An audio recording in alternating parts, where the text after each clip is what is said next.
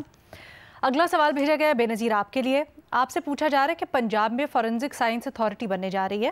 پچھلے ہفتے آپ نے اس بل کے بارے میں ٹویٹ کیا تھا. اس قانون میں متنازع چیز کیا ہے؟ وقار خان پوچھ رہے ہیں. اچھا علینا, ہمارے پنجاب میں پنجاب فورینزک سائنس ایجنسی ہے, آپ نے بھی سنا ہوگا, بڑی اچھا ادارہ ہے, بڑا اچھا کام کرتا ہے. فورینزک انالیسس کا ان کا کام ہے, ویڈیو آڈیوز کا, اور سب سے اہم کام ہوتا ہے کہ وہ کرمنل کیسز میں جا کے عدالتوں میں ایکسپرٹ اوپینین دیتے ہیں. اچھا, پچھلے مہینے ایک بل ٹیبل ہوا پنجاب حکومت کی طرف سے, اس کا نام تھا پنجاب فورینزک سائنس اتھارٹی. ایک نئی اتھارٹی بن رہی تھی, اس ایجنسی کو ختم کر کے ایک نئی اتھارٹی بن رہی تھی. اچھا, جب میں نے اخباروں میں پڑھا اس کے بارے میں تو بڑی تعریفیں ہو رہی تھیں. پنجاب حکومت ایک خود مختار ادارہ بنا رہی ہے, انڈیپینڈنٹ اٹونومس ادارہ بن رہا ہے. لیکن جب بل پڑھا تو اس میں لکھا ہوا یہ تھا کہ یہ جو نئی اتھارٹی ہوگی, پچھلی کو ختم کر رہے ہیں, یہ جو نئی اتھارٹی ہوگی اس کو ہیڈ سی ایم صاحبہ جو ہیں وہ خود کریں گی, اور اس میں زیادہ تر جو ہوں گے وہ بیوروکریٹس ہوں گے, اور صرف 5 ایکسپرٹس ہوں گے فورینزک انالیسز وغیرہ پہ, اور اس میں ووٹنگ کر کے فیصلے کیے جائیں گے. مطلب کہ ایک ایسی اتھارٹی جس میں زیادہ تر حکومت کے نمائندے ہوں گے, تو آپ سوچ ہی سکتے ہیں کہ کس قسم کے فیصلے ہوں گے. اور سب سے جو پریشان کن اس میں بات تھی وہ یہ کہ پچھلے قانون میں یہ تھا کہ جو ڈائریکٹر جنرل ہوں گے اس اتھارٹی کے, وہ لازمی تھا کہ وہ ایک ایکسپرٹ ہوں گے فورینزک سائنسز میں. یہ ہٹا دیا گیا ہے اس نئے قانون میں. اب کوئی بھی ڈائریکٹر جنرل بن سکتا ہے, اور لکھا ہوا ہے اس قانون میں at the pleasure of the chief minister. مطلب کہ وہ جب چاہیں ڈائریکٹر جنرل کو ہٹا سکتی ہیں, اگر ان کو ان کی کوئی چیز پسند نہ آئے, ان کی رائے پسند نہ آئے, ان کی کوئی رپورٹ پسند نہ آئے, تو وہ ان کو فارغ کر سکتی ہیں. ویسے تو ان کا 5 سال کی مدت ہے, لیکن وہ کبھی بھی فارغ کر سکتی ہیں. تو میں صرف یہ کہوں گی علینا, ایک بڑا اچھا ادارہ تھا, اس کو بھی آپ نے پولیٹیسائز کر دیا, اس میں بھی بیوروکریٹس بھر گئے. کیا مجھے نہیں پتا اب اس ادارے کی کیا کریڈیبلٹی رہ جائے گی جب یہ فورینزک انالیسس کر کے عدالتوں میں دیں گے جہاں پہ بڑے اہم کرمنل کیسز چل رہے ہیں. تو میں آخر میں صرف یہ صحافیوں سے کہوں گی کہ ہمارا کام جو ہے وہ جس طرح کی جو تبدیلیاں ہو رہی ہیں پنجاب میں, اس پہ نظر رکھنا ہے. پی آر کرنا نہیں ہے, حکومت کے لیے رپورٹنگ کرنا ہے اور عوام تک حقائق پہنچانا ہے. ایبسلیوٹلی. لیکن بے نظیر یقیناً آپ نے حکومت کا بھی اس کے اوپر موقف لیا ہوگا, وہ کیا کہتے ہیں, کیوں یہ تبدیلیاں کی جا رہی ہیں؟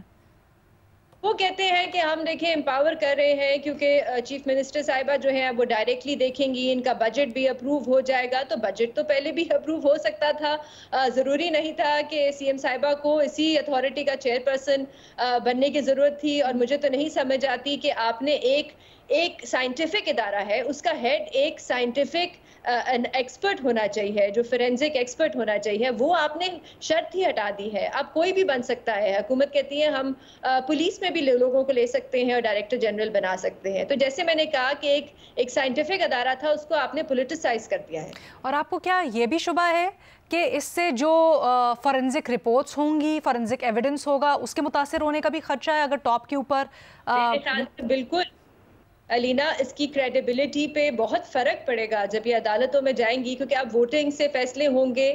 ایکسپرٹس جو ہے ان کی رائے کتنی اس میں ان کو اہمیت دی جائے گی. آپ دیکھ لیں 14 ممبر ہیں, ان میں سے 9 تو حکومت کے ریپرزینٹیوز ہیں, اور 5 جو ہے دنیا میں کیا ہوتا ہے, دنیا میں بھی جب فورینزک لیبز ہوتی ہیں وہاں پر بھی جو اس طرح کی پوسٹ ہوتی ہیں, کیا وہ ایکسپرٹس ہی ہوتے ہیں یا پھر وہ کوئی بیوروکریسی میں سے بھی لوگ ہوتے ہیں جو اوور لیپ کر سکتے ہیں؟